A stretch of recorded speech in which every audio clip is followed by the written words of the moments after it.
Saudi প্রবাসী বা যারা সৌদিতে স্থায়ীভাবে বসবাস করতে চান তাদের জন্য রয়েছে দারুণ সুখবর। এখন থেকে বিদেশিরা সৌদি আরবে নির্দিষ্ট কিছু এলাকায় সম্পত্তি কিনতে বা ক্রয় করতে পারবে। সৌদি আরব সরকার সম্প্রতি এই সংক্রান্ত একটি আইন অনুমোদন করেছে, যা 2026 সালের জানুয়ারি থেকে কার্যকর করা হবে। এই আইনের আওতায় বিদেশিরা রিয়াদ ও জেদ্দার মতো শহরগুলিতে নির্দিষ্ট এলাকায় সম্পত্তি ক্রয় করতে পারবে। মক্কা ও মদিনার মতো পবিত্র শহরগুলিতেও বিশেষ শর্ত সাপেক্ষে সম্পত্তি কেনার সুযোগ থাকবে। এই নতুন আইনের মূল উদ্দেশ্য হল সৌদি আরবের অর্থনীতিকে আরও বৈচিত্র্যময় করা এবং বিদেশি বিনিয়োগ আকর্ষণ করা। এই পদক্ষেপের ফলে রিয়েল এস্টেট খাতে বিদেশি বিনিয়োগ বাড়বে বলে আশা করা হচ্ছে।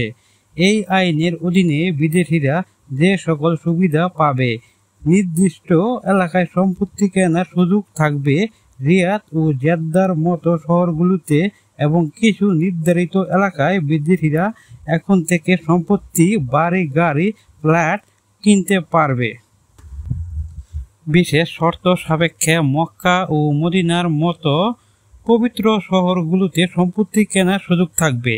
এই দুটি পবিত্র শহরে সম্পত্তি কেনার জন্য কিছু বিশেষ শর্ত পূরণ করতে হবে, যা এখন পর্যন্ত বিস্তারিত জানানো হয়নি। তবে এটি স্পষ্ট যে এই শহরগুলোতে সম্পত্তি কেনার ক্ষেত্রে কিছু বিধিনিষেধ থাকবে। বিনিয়োগের সুযোগ। এই আইনের মাধ্যমে সৌদি আরব সরকার বিদেশি বিনিয়োগকারীদের আকৃষ্ট করতে চাইছে এবং তাদের জন্য নতুন সুযোগ সৃষ্টি করতে চাইছে। এই আইনটি 2026 সালের জানুয়ারি থেকে কার্যকর হবে বলে ধারণা করা হচ্ছে। বিস্তারিত নিয়মাবলী পরে প্রকাশ করা হবে।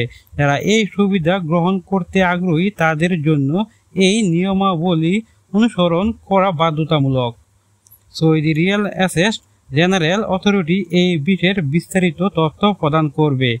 কিছু দেশ বিদেশিদের কাছে জমি বা সম্পত্তি বিক্রি করার পরে নানান ধরনের সমস্যার সম্মুখীন হয়েছে।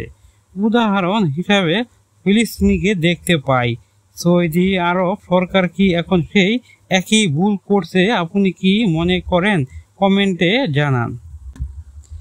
আর ফিলিস্তিন কিভাবে ইসরায়েলের দখলে নিল সেই বিষয়ে জানতে চাইলে অবশ্যই কমেন্ট করুন।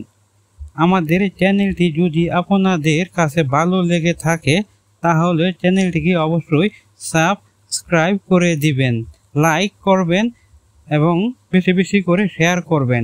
ভালো থাকবেন সবাই।